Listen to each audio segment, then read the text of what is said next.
नमस्कार साथियों, हमारे YouTube चैनल जय जीवन में फिर से आपका स्वागत है। साथियों, आज हम लोग बात करेंगे राजस्व एवं भूमि सुधार विभाग बिहार सरकार द्वारा जो विज्ञापन निकाला गया है, इस विज्ञापन में क्या है, कैसे आपको आवेदन करना है, पद का नाम क्या होगा, पद का कोड कौन सा होगा, पदों की संख्या कितनी है, पदवार मानदेय एवं शैक्षणिक योग्यता क्या है, और कुछ पद ऐसे हैं जिसमें आपको एक्सपीरियंस की आवश्यकता है, लेकिन कुछ ऐसा भी पद है जिसमें आपको एक्सपीरियंस की कोई जरूरत नहीं है। तो सबों पर पहले हम लोग चर्चा करते हैं, शॉर्ट में चर्चा कर लेते हैं कि पद का कोड क्या है और पद का नाम क्या होगा, पदों की संख्या कितनी है, मानदेय क्या होगा और न्यूनतम योग्यता एवं अर्हताएं क्या है।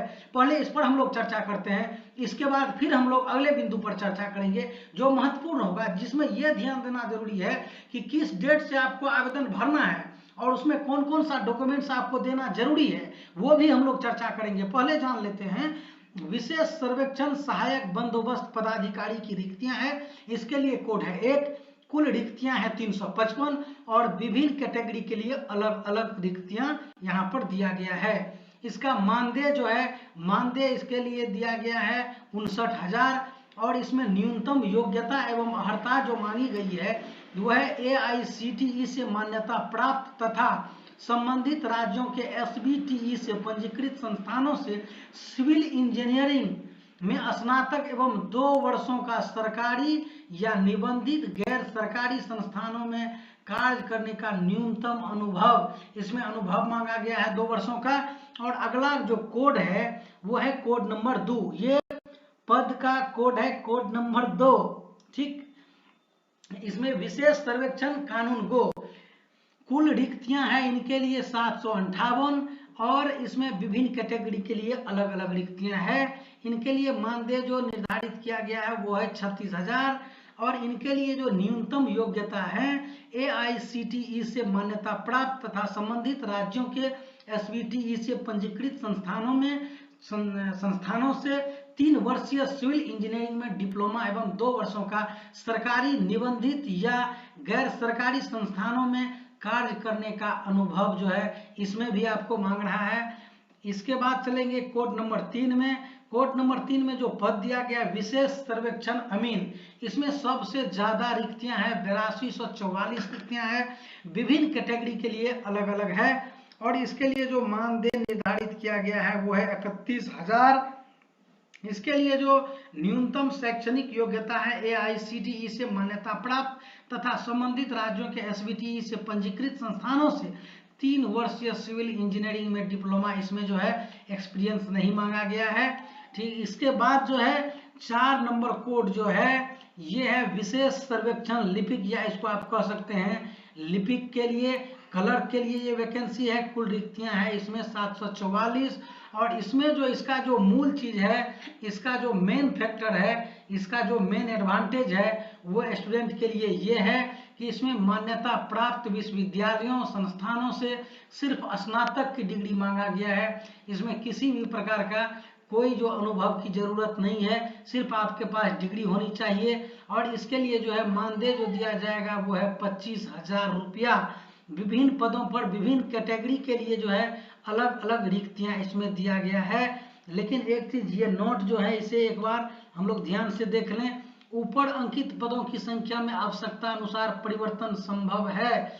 इसमें जो है रिक्तियां में घटाया जा सकता है, बढ़ाया जा सकता है, ये आयोग पर निर्भर करता है। ठीक, इसके बाद जो है जो मूल चीज हम लोग को जानना है वो आपको जानना है, इसके लिए क्या स्टेप निर्धारित किया गया है। फर्स्ट स्टेप में आपको क्या करना है कि आपको रजिस्ट्रेशन करना है।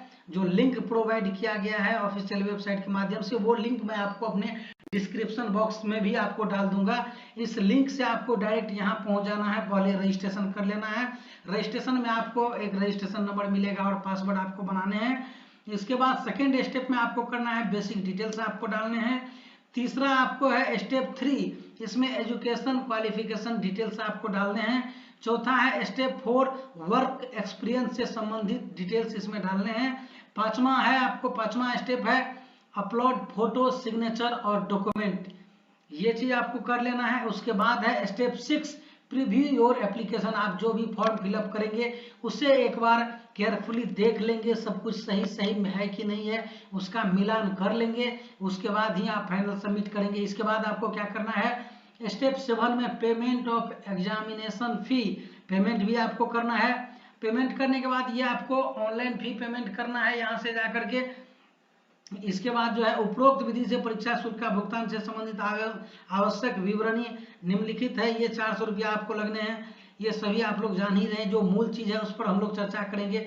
यहाँ इस पर हम लोग ध्यान देंगे कि ऑनलाइन आवेदन भरने के क्रम में अगर किसी अभ्यर्थी द्वारा किसी प्रकार की गलत प्रविष्टि हो गई है तो वे अपना रजिस्ट्रेशन नंबर एवं पासवर्ड डालकर सबमिट बटन पर क्लिक कर अपने अकाउंट में लॉगिन करने के उपरांत एडिट डिटेल्स लिंक पर क्लिक कर गलत प्रविष्टि को दिनांक 18/5/2023 से 20/5/2023 तक सुधार कर लें। अगर मान लीजिए फॉर्म आवेदन करते समय एंट्री करते समय आपने अगर कोई गलत चीज एंट्री कर दिया है, कोई डिटेल्स गलत एंट्री कर दिया है, तो उसको भी सुधार करने की यहाँ ऑप्शन आपको दिया गया है। लेकिन टाइम आपको इसमें निर्धारित किया गया है, इसी टाइम के अंदर में आपको वो चीज कर लेना है, जो भी एडिट करना है, मॉडिफिकेशन करना है, आपको जो भी सुधार करना है, इस 18/5/23 से 20/5/2023 तक सुधार कर सकते हैं। और गलती सुधार करने के क्रम में अभ्यर्थी यह ध्यान रखेंगे कि डाटा को एडिट करने के उपरांत सभी स्टेप पर save and next button click करते हुए preview your application form step तक पहुंचे एवं अपने द्वारा एडिट किए गए डाटा को चेक कर लें एवं अपना डिक्लेरेशन हेतु चेक बॉक्स को टिक कर फाइनल सबमिट बटन पर क्लिक करें। यदि अभ्यर्थी किसी प्रकार की गलती सुधार करने के उपरांत उपरोक्त प्रक्रिया को पूरा नहीं करते हैं तो वैसी स्थिति में उनके द्वारा एडिट किए गए डाटा को एडिटेड डाटा नहीं माना जाएगा एवं उनके द्वारा पूर्व में दी गई सारी सूचनाओं को अंतिम रूप से पूर्ण एवं सही माना जाएगा, जिसके लिए अभ्यर्थी स्वयं जिम्मेवार होंगे। डाटा के फाइनल सबमिशन के बाद डाटा को दोबारा एडिट करने का मौका नहीं दिया जाएगा। यदि किसी अभ्यर्थी द्वारा गलत प्रविष्टि की गई है एवं दिनांक 18/5/2023 से 20/5/2023 तक गलती सुधार नहीं करते हैं तो ऑनलाइन आवेदन में की गई गलत प्रविष्टियों हेतु अभ्यर्थी स्वयं जिम्मेवार होंगे। डाटा सुधार करने के क्रम में यदि किसी अभ्यर्थी द्वारा परीक्षा शुल्क की अंतर राशि जमा करने की स्थिति बनती है तो डाटा के फाइनल सबमिशन के बाद संबंधित अभ्यर्थी difference amount receipt print link पर क्लिक कर difference amount receipt download print कर लें, जिसमें अंतर राशि जमा करने की विधि का विस्तृत उल्लेख रहेगा। चलिए ये भी हम लोग जान गए। इसके बाद हम लोग को जानना है ये जो सबसे महत्वपूर्ण पॉइंट है कि अपूर्ण रूप से भरा गया ऑनलाइन आवेदन अस्वीकृत कर दिया जाएगा। इसीलिए यहाँ प्रीव्यू का जो ऑप्शन दिया गया है, कृपया प्रीव्यू पर चेक कर लें और उसके बाद ही फाइनल सबमिट करें। ऑनलाइन आवेदन में भरी गई सूचनाओं को ऑनलाइन कंप्यूटर बेस्ड परीक्षा चयन करने के प्रक्रिया के अंतर्गत अभ्यर्थी द्वारा अपलोड किए गए प्रमाण पत्र, अंक पत्र एवं वांछित अभिलेखों से मिलान करने के क्रम में किसी भी प्रकार की त्रुटि पाए जाने पर उनकी उम्मीदवारी रद्द कर दी जाएगी। और सबसे महत्वपूर्ण जो है वो आपको रजिस्ट्रेशन ऑनलाइन आवेदन भरने, परीक्षा शुल्क भुगतान की प्रारंभ तिथि है आपको 13 अप्रैल 2023 और आवेदन भरने हेतु रजिस्ट्रेशन की अंतिम तिथि है 12 मई 2023। इसके बाद जो है आपको चालान डाउनलोड करने की अंतिम तिथि है 10/5/2023 और नेट बैंकिंग द्वारा भुगतान करने की अंतिम तिथि 12/5/2023। ऑनलाइन आवेदन पत्र में सुधार करने की अंतिम तिथि जिस पर हम लोग चर्चा कर चुके हैं 18/5/23 से 20/5/23 तक है। तो इसी तरह के सूचनाओं के लिए अगर इसमें कहीं भी कंफ्यूजन हो, कुछ भी अगर आपको पूछना हो तो आप हमारे कमेंट बॉक्स में आकर के जरूर पूछें। अगर ये वीडियो आपको अच्छा लगा हो, अगर इससे कुछ भी इन्फॉर्मेशन आपको मिला हो तो आप इस वीडियो को लाइक करें।